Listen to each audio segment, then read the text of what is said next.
Creo que la competencia entre la estupidez de Obama y la estupidez de Trump continuará a menos que Trump demuestre que su error fue solo temporal. De nuevo, no hemos llegado al final de esta competencia. Espero que los iraníes se excedan. Ahora se comportan como si hubieran logrado una victoria histórica. No lo han hecho, pero actúan como si así fuera. Y espero que ellos obliguen a Estados Unidos a tomar medidas, porque de lo contrario tendremos un Irán nuclear que es mucho, mucho más peligroso que cualquier otra potencia nuclear. Hoy tengo el honor de dar la bienvenida de nuevo al profesor Dan Schweftan, uno de los principales estrategas de Israel. Durante décadas ha asesorado a altos líderes israelíes sobre seguridad nacional, las relaciones entre Estados Unidos e Israel y el futuro de Medio Oriente. Estamos hablando en un momento crucial. Irán está tratando de proyectar fuerza. El estrecho de Hormuz vuelve a ser un punto crítico a nivel mundial y el presidente Trump dice que o habrá un acuerdo con Irán o Estados Unidos terminará el trabajo. Mientras tanto, Israel sigue enfrentando amenazas desde Gaza, Hezbollah, Siria y más allá, lo que plantea interrogantes más amplios sobre la disuasión, la estabilidad regional y el papel de Estados Unidos en los próximos años. Profesor Schweftan, bienvenido de nuevo. Encantado de estar aquí. Profesor Yuban, Irán está tratando de proyectar fuerza después de la muerte de Jamenei, con enormes procesiones fúnebres, llamados a la venganza y un nuevo liderazgo que intenta mostrar control. ¿Estamos viendo a un régimen herido o a un régimen peligroso que intenta convencer al mundo de que sigue siendo fuerte? Estamos viendo a un régimen herido, pero Trump les dio en este momento una victoria en el sentido de que pueden venir al Medio Oriente y decir, las dos fuerzas más fuertes de la región, incluyendo la fuerza más poderosa del mundo, intentaron derribarnos y fracasaron. Porque no solo estamos tan bien como antes de que comenzara la guerra, sino que incluso añadimos un trofeo a nuestro éxito, es decir, el estrecho de Hormuz. Ahora la guerra no ha terminado y Trump todavía podría recuperar parte del enfoque correcto que tenía al principio. Pero en este momento Irán se está fortaleciendo. Se está fortaleciendo políticamente a pesar de que, tanto económica como militarmente, es mucho, mucho más débil de lo que era al principio de la guerra. Pero si Trump continúa con su política equivocada, ellos se volverán ricos recuperando el dinero que estaba congelado. Me refiero a que estamos hablando de decenas de miles de millones de dólares. Y estamos hablando exactamente de lo que necesitan para mantener su control dentro de Irán y continuar su búsqueda de dominar, de hegemonizar el Medio Oriente. Y dado suficiente tiempo, si Trump no hace nada e Israel no hace nada, pueden restablecer una parte de su poder militar y continuar buscando armas nucleares. Así que realmente depende en gran medida de Estados Unidos y de Israel. Si Irán puede nuevamente renovar su intento de hegemonizar la región y desde ahí tener un efecto importante en el equilibrio global de poder, porque si Irán puede continuar haciendo lo que hacía antes hasta que Israel lo detuvo, Irán, antes que nada, va a hegemonizar a los países de la región y el petróleo que fluye de la región. Luego, si también toman el control de la Meca y Medina, van a influir en 1.500 millones o 2.000 millones de musulmanes en todo el mundo. Y luego, cuando sean una poderosa potencia de Medio Oriente, amenazarán a los europeos. Los europeos colaborarán, capitularán, no están dispuestos a luchar, así que Irán sabe que Europa es un blanco fácil. Y entonces una fuerza radical se vuelve muy peligrosa para todos en cualquier lugar debido a sus efectos en el equilibrio global de poder. Si pueden controlar un paso marítimo internacional como Hormuz, mañana ellos u otros pueden, otras fuerzas radicales pueden, controlar Malaca, controlar el Canal de Panamá, controlar Gibraltar. Así que si dejas que los bárbaros se salgan con la suya, porque la gente civilizada no está dispuesta a luchar, entonces obtienes una visión del mundo completamente diferente. Esto va mucho más allá de Medio Oriente. La pregunta aquí es, Cuando los europeos no están dispuestos a luchar, y lo hemos visto muy claramente, y también los estadounidenses no están dispuestos a luchar, y así es como se ven las cosas en este momento. Espero que esta percepción cambie porque la realidad lo dictará. Pero si esto es hacia donde vamos, nos dirigimos a un futuro muy sombrío, particularmente cuando le sumas a China esperando su momento, viendo a Estados Unidos debilitado, Europa debilitada, la civilización occidental debilitándose desde adentro. Y entonces la libertad, como la hemos conocido desde la Segunda Guerra Mundial, estará en peligro. Así que lo que está en juego aquí es muy, muy grande.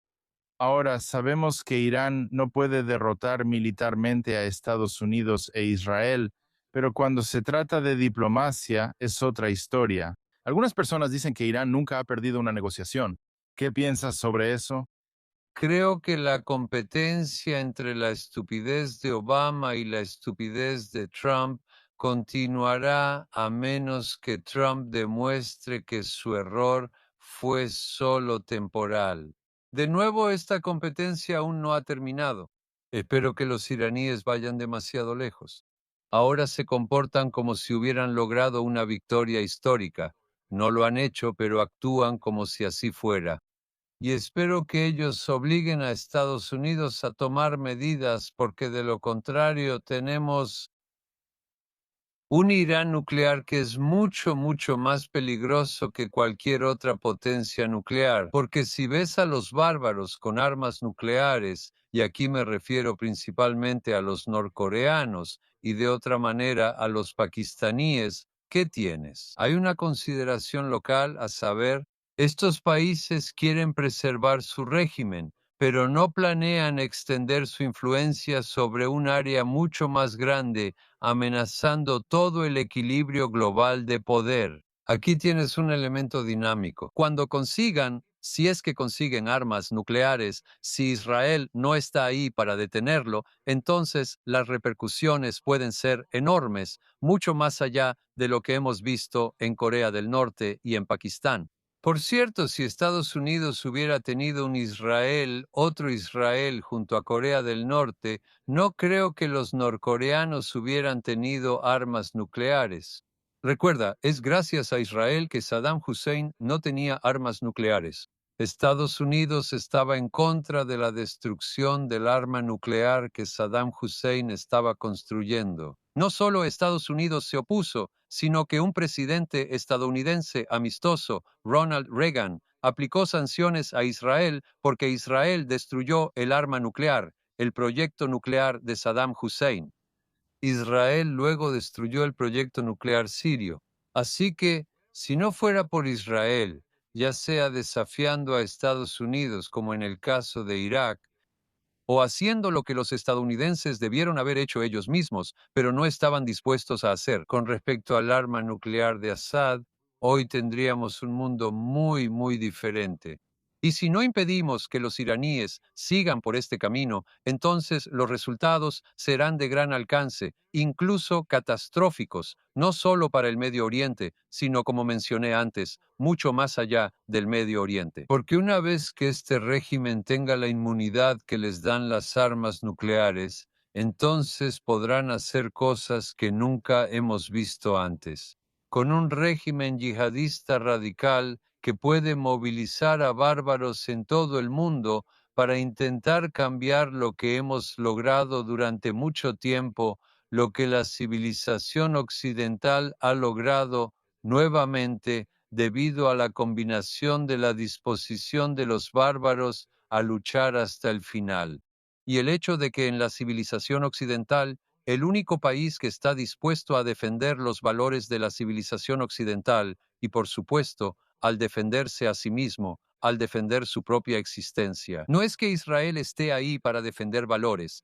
es el resultado de que Israel se defienda a sí mismo y destruya elementos radicales. Pero los israelíes son las únicas personas que están dispuestas a luchar para defender los valores que los europeos y probablemente los estadounidenses ya no están dispuestos a defender.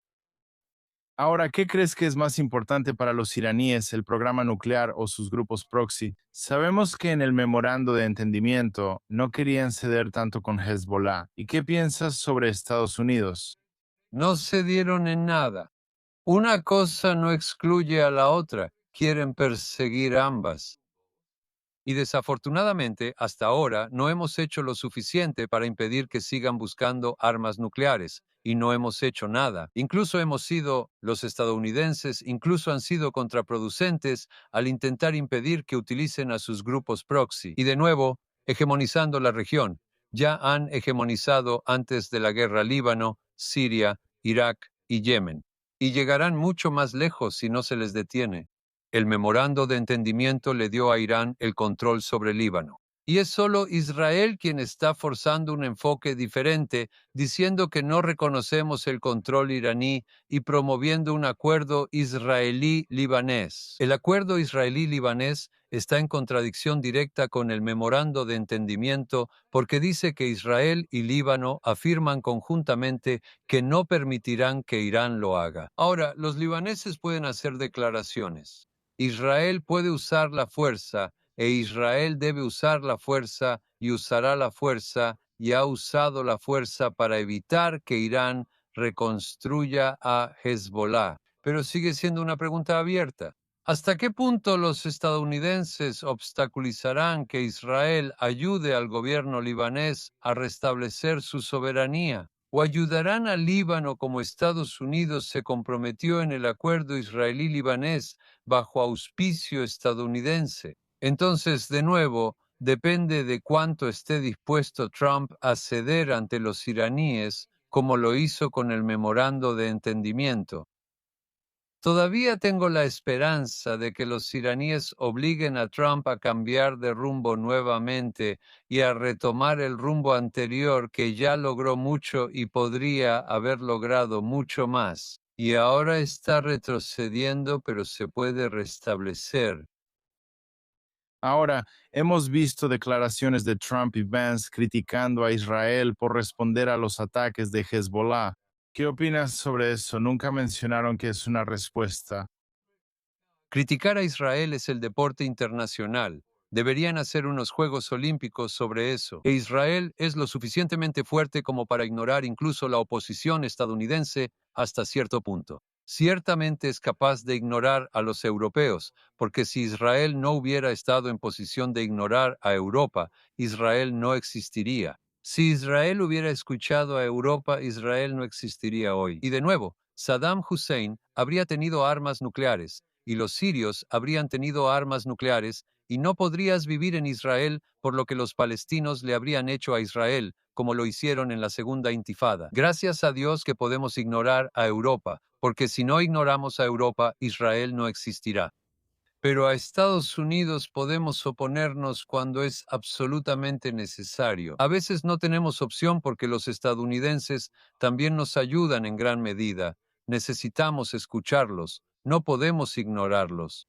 Pero cuando se trata de temas cruciales, de nuevo, Israel existe porque ignoró la presión de Estados Unidos cuando los estadounidenses no insistían demasiado en esto. Por ejemplo, en 1949, muy poco tiempo después del establecimiento del Estado de Israel, hubo demandas muy fuertes provenientes de Washington, al más alto nivel, con el apoyo del secretario de Estado y con el respaldo de la Casa Blanca, que Israel debía compensar a los árabes por los territorios que Israel ocupó en 1948 a expensas de los em, el plan de partición de 1947, y aún peor, eso habría sido catastrófico si hubiéramos tomado en serio a los estadounidenses. Traer de vuelta a los refugiados que se fueron en 1947 a 1948, de una manera que habría provocado en Israel una guerra civil que habría terminado con la existencia del Estado de Israel.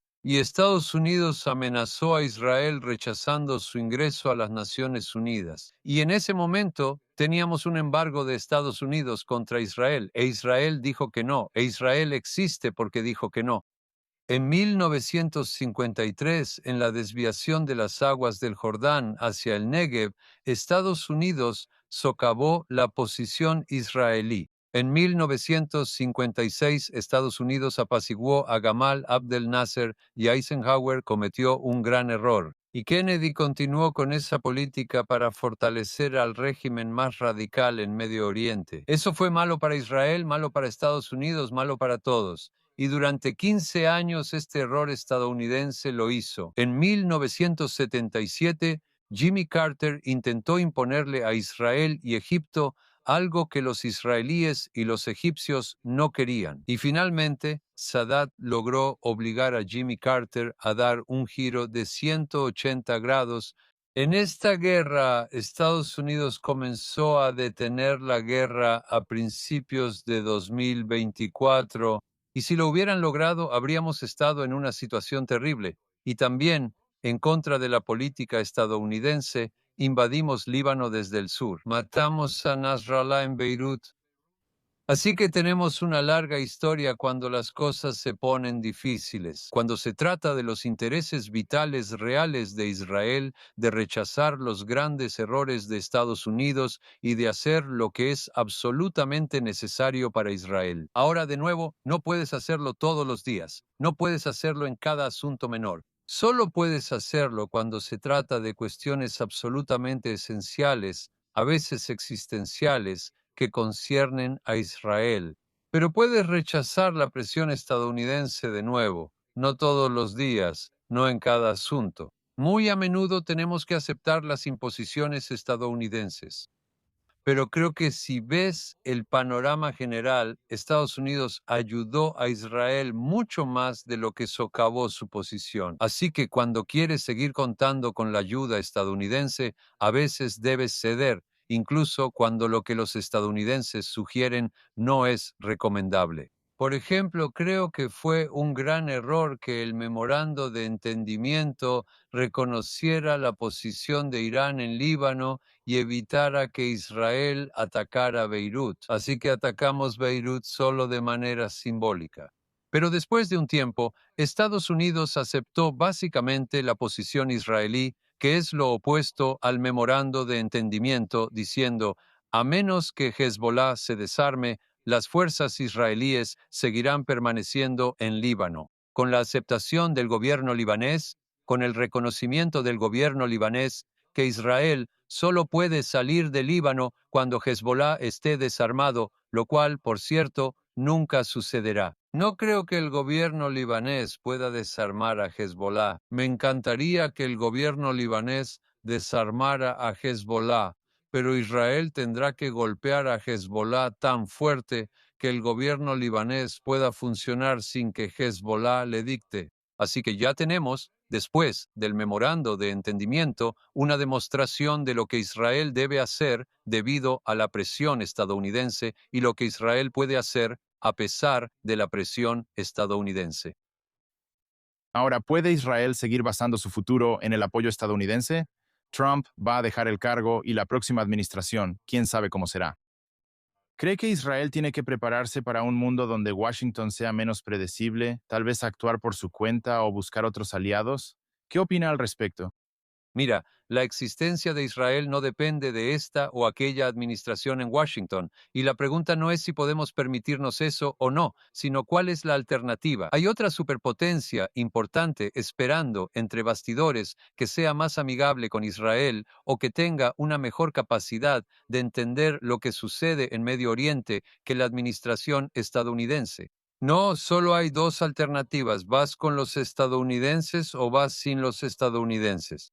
Y por supuesto, con los estadounidenses es mucho mejor. Y de nuevo, Israel debe prepararse incluso para una administración hostil como la que tendremos si los demócratas están en el poder bajo las circunstancias actuales. Creo que el Partido Demócrata, si se rinde completamente ante los radicales, ante los progresistas, será una calamidad para Estados Unidos, una calamidad para Israel y una calamidad para la libertad en el mundo. Lo que los demócratas básicamente están sugiriendo hoy es la rendición ante las peores fuerzas posibles, tanto a nivel interno como en políticas exteriores, que uno pueda imaginar. Pero hemos tenido administraciones en Estados Unidos que se han inclinado en esta dirección. Recuerden a McGovern, recuerden a presidentes anteriores que, ya saben, llegaron al poder como Jimmy Carter y creo que causaron mucho daño a Estados Unidos a nivel global en cuanto a la posición de Estados Unidos, pero Israel no tiene opción, no hay otra alternativa. Ahora, ¿tenemos problemas en Estados Unidos? Sí. ¿Son más graves que nunca antes? Sí. Pero al mismo tiempo, Israel hoy es inmensamente más fuerte de lo que era en los años 50, en los 60, en el siglo XX en general o en la primera década de este siglo. Israel es hoy, por mucho, la potencia más importante en Medio Oriente y sin duda la única potencia importante que es pro-estadounidense. Irán es antiestadounidense. Trump no lo entiende, pero Erdogan es antiestadounidense y anti-OTAN. Creo que la OTAN y Trump están cometiendo un gran error respecto a Turquía. Egipto no es una potencia, está al borde de la hambruna. Arabia Saudita es una potencia financiera, pero no una potencia real en el sentido global. En Medio Oriente, si quieres luchar contra los radicales, Estados Unidos no tiene otro aliado excepto Israel.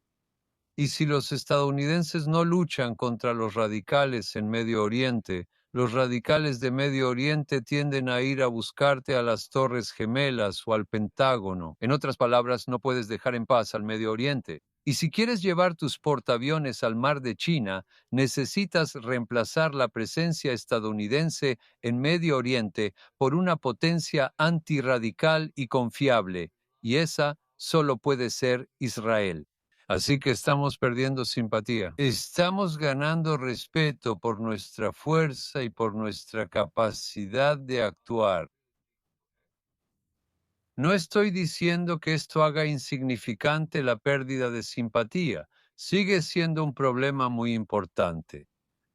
Y espero que los estadounidenses salgan de la situación actual, porque de nuevo estoy volviendo al inicio de nuestra conversación aquí. Si también los estadounidenses, como los europeos, no están dispuestos a luchar por la libertad en el mundo está en grave peligro. De nuevo, la situación de Israel luchando contra los bárbaros es una indicación muy importante de la capacidad de la gente civilizada para enfrentar a los regímenes bárbaros en todo el mundo. Aquí la gente civilizada está dando una pelea. Y si Europa es incapaz de dar una pelea y los estadounidenses no están dispuestos, estamos en serios problemas, no solo como israelíes, sino como miembros de la civilización occidental. Ahora, ¿qué piensas de un país como la India asumiendo algunas de las funciones de Estados Unidos? Ellos también luchan contra radicales yihadistas en Pakistán y cosas así. ¿Qué opinas de la India? La India no puede reemplazar a Estados Unidos, pero la India es una fuerza muy importante y en ascenso. Y creo que desde el punto de vista israelí, las mayores oportunidades en el escenario mundial hoy en día son la India y Japón, pero ante todo la India. Además, en la India hay un líder. Esta es la única democracia en el mundo que tiene un liderazgo real. Ahora, de nuevo, yo no querría vivir en una democracia india. Es muy diferente a las democracias occidentales, pero es un logro enorme del pueblo indio y de la civilización india. Y creo que las relaciones entre Israel e India son muy buenas. Espero que se fortalezcan. Tenemos mucho en común. Y uno de los principales vehículos es este corredor que debo reconocerle aquí el mérito al presidente Biden. Esta idea de que desde la India, a través del Océano Índico, por mar hacia los Emiratos, Arabia Saudita, Israel, el Mediterráneo, es algo que si logramos desarrollar, no solo fortalecerá nuestras relaciones con la India, sino que tendrá un gran impacto en los mercados mundiales. Al evitar el estrecho de Hormuz, al hacer posible que Israel también fortalezca sus relaciones con otros actores en Medio Oriente, y puede ser tremendamente importante. Y ahora el desafío número uno para esto es Turquía, que está tratando de hegemonizar el Mediterráneo oriental. Y aquí Israel, Chipre y Grecia pueden trabajar juntos para que esta ruta pase por Israel y no por Siria y Turquía. Así que aquí de nuevo la India puede ser importante y tengo muchas esperanzas puestas en la relación entre Israel y la India. Ahora, Israel está manteniendo zonas de seguridad en Líbano, Siria y Gaza. ¿Cree que esto es una necesidad temporal o es como una doctrina de seguridad a largo plazo para Israel? Mira, es una necesidad temporal. En términos de Israel debe dejar abierta constantemente la posibilidad de que si la seguridad en el sentido estricto del término para Israel está garantizada, Israel se irá. Por ejemplo, si el gobierno libanés, después de que derrotemos a Hezbolá mucho más duramente de lo que lo hicimos en las últimas semanas, si el gobierno libanés puede establecerse en el sur del Líbano, Israel debería irse. En la franja de Gaza sabemos que Hamas no se va a desarmar, así que esa pregunta no tiene solución. En Gaza hemos estado luchando ahí durante 100 años. Seguiremos luchando ahí hasta donde puedo ver durante las próximas generaciones. Toda la idea de paz en Gaza es una contradicción. No creo que esto sea algo que pueda suceder, mucho menos una Riviera o cualquier otra fantasía sobre Gaza. Así que Gaza siempre ha sido un gran problema y seguirá siendo un gran problema, grave en el sentido de que es un problema de seguridad inmediato. Pero déjame decirte cuál es el verdadero desafío de Israel. No se trata de cómo Israel mantiene su seguridad día a día, se trata de si podemos evitar los peligros de los árabes radicales, particularmente si son financiados, armados y apoyados por una potencia local como Irán, quizás algún día Turquía. Esta es una posibilidad que deberíamos considerar como una amenaza seria. La pregunta es, ¿pueden estas amenazas a Israel impedir que Israel invierta la gran mayoría de sus recursos en los objetivos constructivos de Israel? No regresamos a nuestra tierra ancestral para matar árabes radicales ni para destruir ejércitos árabes. Vinimos aquí para construir una sociedad, una economía más fuerte, una cultura más diversa, una democracia más robusta, para que los judíos de todo el mundo y los demás ciudadanos del Estado de Israel tengan una buena vida. Y si podemos seguir haciendo de Israel un estado más próspero y más fuerte, como lo hicimos en los primeros 80 años, también en los próximos 80 o 800 años, eso es lo importante. De vez en cuando tendremos que lidiar con el hecho de que vivimos en una parte repulsiva del mundo que es violenta, que es inestable, donde la gente se mata entre sí, donde prácticamente cada país a nuestro alrededor tuvo una guerra civil o está a punto de tener una guerra civil. Y no si todos, la mayoría de ellos, donde vemos muy pocas señales de algún tipo de desarrollo constructivo, los Emiratos Árabes Unidos son una excepción notable. Pero la mayoría de los países en Medio Oriente no han hecho nada serio para construir su propia sociedad en los últimos 100 años, y no espero que hagan mucho en el futuro previsible. Así que cuando vives en una parte del mundo así, donde cualquiera que no te tenga miedo, tú deberías tenerles miedo a ellos. Esta no es la frontera entre Canadá y Estados Unidos, ni siquiera es la frontera entre Francia y Alemania, porque estas personas podrían hacer algo que los árabes no están dispuestos a hacer con nosotros, es decir, dejar atrás las hostilidades y la guerra, y para este tango se necesitan dos. Así que en esta región la pregunta es, ¿podemos seguir teniendo el único tipo de política posible con radicales bárbaros, es decir, una política violenta, preventiva y de mantenimiento a largo plazo? Se necesita cuando se trata de países árabes con líderes responsables como Egipto. Se puede llegar a un acuerdo de paz, y el acuerdo entre Israel y Egipto ha durado 50 años y en este momento es fuerte y no veo que los egipcios se aparten de él. Cuando se trata de los palestinos,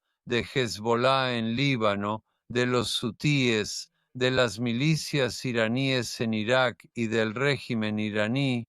Estos son radicales bárbaros que se levantan en la mañana no para desarrollarse, sino para destruir a otros y matar judíos. Así que con estos tipos, no con todos los árabes, la mayoría de los árabes en la región han llegado a entendimientos con Israel que han evitado una guerra regional durante ya 50 años. Así que quiero enfatizar que esto no es cierto para todos los árabes. Es cierto sobre los radicales bárbaros que todavía tenemos en Gaza, en Líbano, en Irak, en Irán y en Yemen.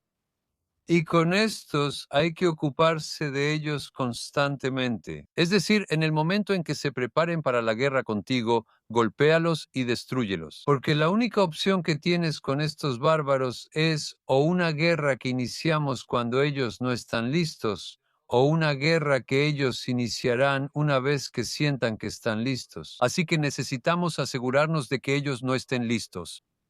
Si podemos hacerlo sin presencia en Líbano, mucho mejor. Si tienes un gobierno responsable en Siria donde Israel no tenga que estar ahí, mucho mejor para Israel. Por cierto, si tuviéramos un socio palestino para un compromiso histórico, donde Israel se retire de toda la franja de Gaza y la gran mayoría de Cisjordania, sería maravilloso, solo que no lo tenemos. Y desafortunadamente, los europeos tontos y otros tontos recompensan a los palestinos por actos de barbarie como el 7 de octubre. Entonces, ¿por qué habrían de detenerse? Así que no creo que se detendrán. Así que la cuestión de lo que haga Israel depende de lo que hagan estos elementos radicales. Si podemos debilitarlos considerablemente, entonces Israel no tiene que estar ahí. Ahora mencionaste Turquía. Turquía se está volviendo más central en Siria y el Mediterráneo Oriental. ¿Crees que se ha convertido en el próximo gran desafío estratégico para Israel? ¿Cómo categorizamos a Erdogan? ¿Es uno de esos árabes bárbaros de los que hablabas o es más civilizado? Pero Erdogan es un bárbaro. Y por cierto, Turquía es un ejemplo muy claro de cómo las culturas políticas pueden cambiar. Tuvimos a Mustafa Kemal hace 100 años, quien con gran visión y un enorme liderazgo logró cambiar Turquía y hacer que entre el 30 y el 40% de los turcos fueran el tipo de personas que podrían convertirse en parte de Europa. Desafortunadamente, la mayoría de los turcos no pasó por eso, y Erdogan los representa. Y él no solo es un bárbaro y un partidario de lo peor que le ha pasado al Medio Oriente, es decir, la hermandad musulmana y lo que representa, es decir, este tipo de musulmanes que interpretan el Islam en términos de libertad individual y pluralismo. Por cierto, no todos los musulmanes lo adoptan. Si vas a Indonesia, encontrarás un tipo de Islam muy diferente. Y solo en Indonesia hay 250 millones de musulmanes. Si ves a los musulmanes en la India, ellos son diferentes. Pero en Medio Oriente la hermandad musulmana domina la opinión pública. Desafortunadamente, no solo en Egipto y en Jordania, sino también hasta Marruecos y el Golfo, tienen mucha influencia y ponen en peligro a los gobiernos constructivos. Ellos son la razón, el sentimiento que representa la hermandad musulmana es la razón por la que el mundo árabe está atrasado. Por cierto, no está desarrollándose, no está subdesarrollado. Está en contra de cualquier proyecto productivo de construcción nacional y social y solo puede traer destrucción, además de que impide cualquier tipo de pluralismo en el mundo árabe. Y Erdogan es precisamente un partidario de eso. Por lo tanto, es un peligro para todo el Medio Oriente. Y sus ambiciones imperialistas son un peligro para la región. Y desafortunadamente Trump está profundamente equivocado sobre él. Europa también está equivocada sobre él. El desarrollo de la democracia, el proceso de democratización de Turquía, fue detenido y destruido por Erdogan.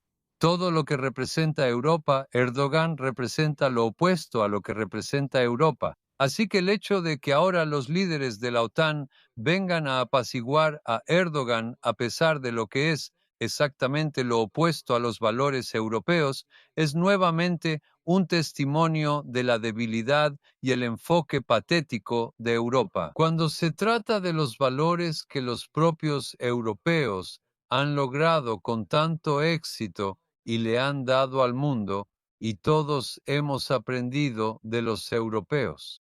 Así que en ese sentido Erdogan es un elemento negativo. Él es antisemita en el peor sentido del término, en el sentido racial más profundo del término. Él está movilizando el antisemitismo en Turquía. Él lo está usando dentro de Turquía para la política interna. Esto se convirtió en uno de sus instrumentos de movilización en la sociedad turca. Y donde quiera que esté, es un elemento negativo. Él pone, creo, en peligro a Siria, el Mediterráneo Oriental, Gaza, Jerusalén, hasta Somalia. Verás que donde quiera que haya un elemento negativo, siempre encontrarás a Turquía del lado equivocado de prácticamente todo. Espero que esto no llegue a una confrontación militar con Israel.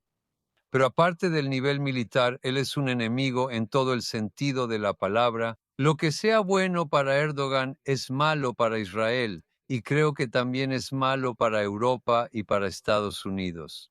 No lo digo como israelí. Si yo fuera europeo o si yo fuera estadounidense, consideraría a Erdogan un enemigo. Creo que es un error de Trump hacerse amigo de él. ¿Hay algo que pueda explicar por qué Trump no ve a Erdogan como un bárbaro y en realidad lo ve como un socio estratégico? Trump está hipnotizado por los líderes fuertes y para él con que sean fuertes es suficiente.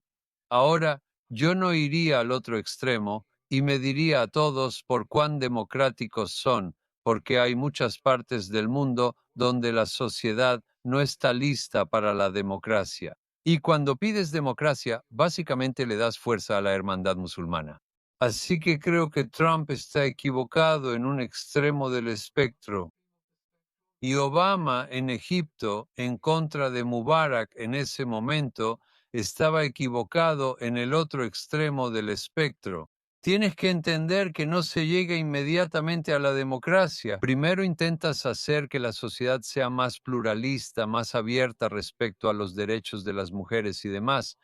Y entonces quizás puedas promover la democracia, pero si llegas a un país y apoyas a un líder que destruyó un proceso de democratización que llevaba 70 años en marcha con gran éxito, estás cometiendo un gran error, además del error de no entender que no puedes confiar en Erdogan.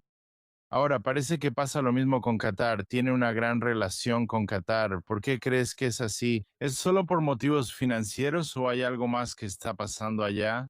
De nuevo, si un país está dispuesto a trabajar con Estados Unidos o específicamente con Trump, él pasa por alto el daño que le hacen a otros países donde Estados Unidos tiene intereses importantes. Uno de los problemas con Qatar es que corrompió a una parte de la sociedad estadounidense desde dentro, financiando las universidades radicales.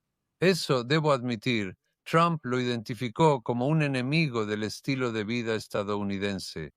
Yo las llamé las universidades venenosas de la Ivy League, algunas de ellas. Así que cuando ves lo que Qatar está haciendo, abriéndose paso con sobornos, comprando influencia, creo que este es un elemento muy negativo. Pero de nuevo, esto es típico de Trump. Incluso cuando estaba haciendo lo correcto en el ámbito árabe-israelí, sentí que esto era un gran error.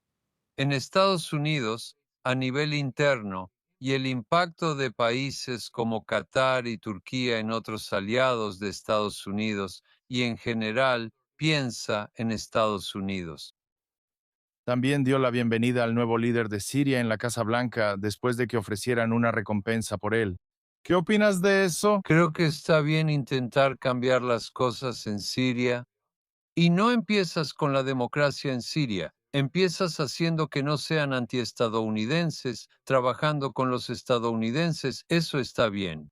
Pero yo no iría tan lejos como él antes de averiguar cuál es realmente su postura. Por ejemplo, y de nuevo, aquí está otra vez la dificultad.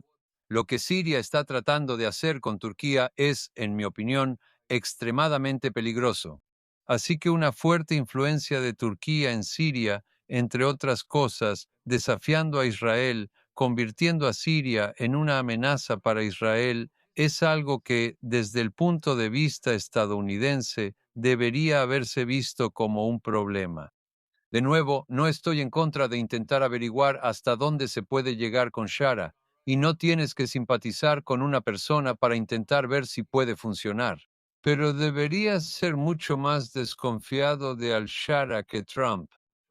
Yo sería mucho más cuidadoso, aunque no niego el intento básico de tratar de trabajar con personas que son muy diferentes a nosotros, pero intentaría trabajar con ellos de nuevo con mucha, mucha, mucha más desconfianza. Ahora, hemos hablado en el pasado sobre cómo Israel se volvió más fuerte después del 7 de octubre. ¿Sigues pensando que hay algunas lecciones que Israel aún no ha aprendido del 7 de octubre? ¿Hay espacio para que mejoren en algunas áreas? Mira, decir que no tenemos nada que mejorar es decir que somos perfectos y no es humano ser perfecto. Y por supuesto, también hemos cometido errores. Pero no creo que hayamos cometido errores graves. Por ejemplo, incluso si hubiera sabido que Trump daría un giro de 180 grados, aún así iría con Estados Unidos a la guerra en Siria. En 40 días destruimos gran parte de la capacidad para fabricar misiles en Siria, lo cual es tremendamente importante, porque si tienen decenas de miles de misiles balísticos es muy difícil defenderse. No solo Israel, sino también Arabia Saudita, los Emiratos, Kuwait, Bahrein y prácticamente cualquier otro país. Estos misiles llegarán a Europa, llegarán a cualquier lugar que pueda amenazar los intereses estadounidenses. ¿Así que aún lo haría? Sí. ¿Estoy decepcionado? Sí. ¿Estoy completamente sorprendido? No. Sorprendido, sí, pero no completamente. Quiero decir, esto era una posibilidad, esperaba que no sucediera, y no me imaginé que Trump claudicaría de manera tan desastrosa en el Golfo, pero aún cooperaría con él el 25 de junio y en febrero, marzo del 26 respecto a Irán, definitivamente sí.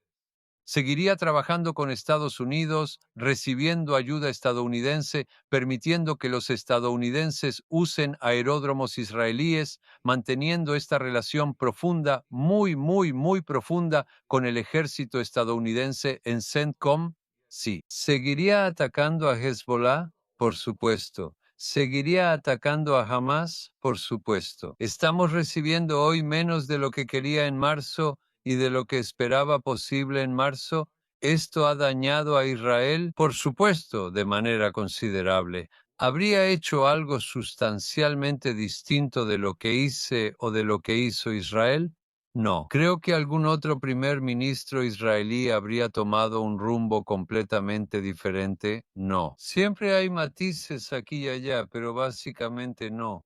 Todavía es necesario tener esta combinación tan difícil de coordinar con Estados Unidos, estar dispuesto a aceptar las políticas estadounidenses, incluso si no nos gustan por un tiempo. Sí, oponernos cuando no hay otra opción, como lo hicimos recientemente. Sí, básicamente creo que tomamos el camino correcto.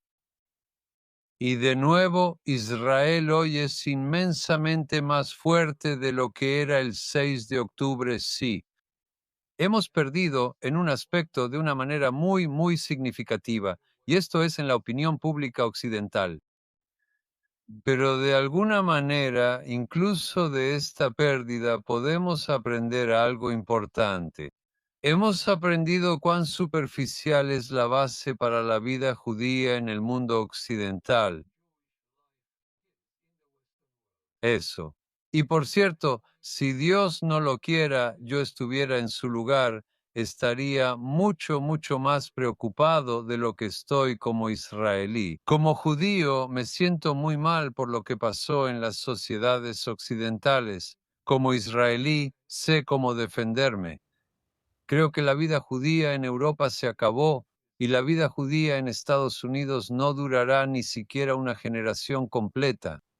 Cuando ves que el 30% de los judíos en Estados Unidos apoyan a Mandani e incluso dicen que Israel está cometiendo genocidio, y ves que pocos hijos tienen, y ves lo poco comprometida que está la generación joven con Israel. De hecho, toda esta idea de que existe Israel y existe la diáspora es galut, es exilio. No es diáspora. Ahora, ¿tengo miedo de que los judíos en particular no puedan vivir en Estados Unidos o en Europa? No. ¿Tengo miedo de que alguien venga de nuevo y los extermine? No veo nada que indique que vaya en esa dirección. No estoy hablando de la seguridad física de eso. Y creo que los europeos realmente se la van a pasar muy bien perdiendo a sus judíos y ganando árabes. Lo van a disfrutar. Creo que esto será parte de mi venganza por su traición a los judíos, su traición sistemática y reiterada a los judíos. Y en Estados Unidos, lamento decir que hay ciertas cosas que no esperaba en la sociedad estadounidense. Y lo estoy viendo en la sociedad estadounidense. Y eso me deprime como miembro de la civilización occidental. Me refiero a cuando se trata de cómo se vilifica a Israel y cómo se vilifica a los judíos. Y cuando veo, por ejemplo, que el New York Times legitima la idea de que los judíos se dedican a matar bebés, quiero decir, este es el mensaje que recibes del New York Times para abajo. Y muchos judíos estadounidenses básicamente ponen ser queridos por el New York Times como su máxima prioridad. Así que creo que ahora tienen que hacer un poco de autocrítica. Sí, quiero hacerte una pregunta sobre las elecciones israelíes que se acercan. Obviamente, dijiste que cualquier primer ministro que estuviera en el lugar de Bibi habría hecho casi lo mismo que él, ¿verdad? ¿Eso es lo que estabas diciendo? Mira, no lo sé porque él tenía una relación muy especial con Trump que ayudó mucho a Israel y formó el peor gobierno que Israel haya tenido jamás. Hay una distinción entre sus decisiones en la guerra que creo que fueron básicamente correctas y el hecho de que el gobierno que él estableció, particularmente la parte parasitaria de este, causó mucho daño a la sociedad israelí y el daño continúa ahora rumbo a las elecciones. Pero lo que creo que es más importante entender es que la sociedad israelí es tan impresionante que incluso el hecho de que el sistema político israelí sea profundamente disfuncional es menos importante. Por cierto, todas las democracias occidentales son disfuncionales, todas. Vives en Estados Unidos, deberías saberlo. Pero en Gran Bretaña, en Alemania, en Francia, en todas partes, en Australia, en Canadá, el sistema político llegó demasiado lejos. El sistema político democrático llevó algo bueno demasiado lejos y por eso ahora está en una crisis muy profunda. Pero en Israel, la fortaleza de la sociedad compensa la disfunción del sistema político. Y lo que está fracturado en Israel no es la sociedad, es el sistema político. Ahora, en Israel tenemos tres sociedades. Tenemos a los israelíes, tenemos a los ultraortodoxos y tenemos a los árabes. Estas son tres sociedades diferentes. Solo los israelíes, que incluyen a los judíos no ultraortodoxos y a los drusos. Son pocos, pero son importantes. No judíos que han contribuido a la construcción de Israel y a la defensa de Israel. Todo lo que este país ha logrado es gracias al primero de los tres y a pesar de los otros dos. De acuerdo, así que esta sociedad mostró una resiliencia increíble y la gente en general, incluidos los israelíes, tiene dificultad para distinguir entre lo desagradable de los judíos y que los judíos son un pueblo desagradable y la parte admirable de ellos. ¿De acuerdo? ¿Son agradables? No. ¿Viviría en cualquier otro lugar del mundo? De ninguna manera. Me encanta. Puedo ser más desagradable que cualquiera. ¿De acuerdo? Pero hay algo sano en esta sociedad que hace muy difícil no llorar una y otra vez cuando ves lo que esta sociedad es capaz de hacer bajo circunstancias extremas. Mira, lo que hemos soportado es más de lo que los británicos soportaron durante el Blitz. De acuerdo, pero ellos tenían a Churchill como inspiración y nosotros tenemos a Amsalem y Gottlieb. ¿De acuerdo? Tenemos el tipo de personas a las que no dejarías entrar a tu casa. ¿De acuerdo? Y a pesar de nuestro gobierno estamos, en mi opinión, haciendo milagros. Si tuviéramos poetas que aún pudieran, ya sabes, hacer lo que la gente hacía en los años 90 y en los años 40 y hablar sobre la enorme, no solo resiliencia, sino la impresionante solidaridad de la sociedad israelí, y de nuevo, no por ser agradables. Creo que esto es algo que para mí es la fuente más importante de optimismo aquí. Quiero hacerte una última pregunta. Cuando tus nietos estudien este periodo de tiempo, ya sabes, dentro de unas décadas, ¿qué esperas que digan que esta generación hizo bien? Bueno, primero que nada, mis nietos hacen que lo que está pasando ahora esté bien. Mi nieto estaba a punto de ser reclutado en diciembre de 2024, en octubre, más de un año antes de que estuviera a punto de ser reclutado. Me llamó el 23 de octubre, me preguntó si conocía al jefe del Estado Mayor. Le dije que sí. Él dijo, entonces dile que me reclute hoy. Pasaron unos días más y él entró al ejército. Acaba de terminar su servicio regular y se quedó. Está bien, así que ya lo sé. Ya sé que él y otros nietos que crecieron en un ambiente secular y yo soy extremadamente secular, querían tener un bar mitzvah con una Torá y la conocían, la aman y están comprometidos con su identidad judía. Así que creo que no dirán algo sobre nosotros, dirán algo sobre ellos mismos. Así que tienes que preguntarme sobre mis bisnietos, ¿de acuerdo? Y creo que nos mirarán y dirán que somos personas extrañas porque no sabemos lo que va a pasar, ¿sabes? Dentro de 50 o 100 años y les pareceremos graciosos, extraños e incómodos. Pero creo que dirán, obviamente estás citando a Churchill, ¿de acuerdo? En su famoso discurso que fuimos pesados en la balanza y no se nos halló faltos. El extremo opuesto de lo que decía la escritura en la pared. La escritura en la pared decía, fuiste pesado en la balanza y hallado falto. Y dirán sobre nosotros, estoy seguro, fuiste pesado en la balanza y resultaste no estar nada mal. ¿De acuerdo? De verdad podemos estar orgullosos de ustedes, viejos gruñones. ¿De acuerdo? Creo que ese será el veredicto. Muy bien, profesor Schiffstein, siempre es un placer hablar con usted. Aprendo mucho de esta conversación y espero que nuestros espectadores también lo hagan. Gracias y espero poder hablar con usted de nuevo pronto. Será un placer. Está bien.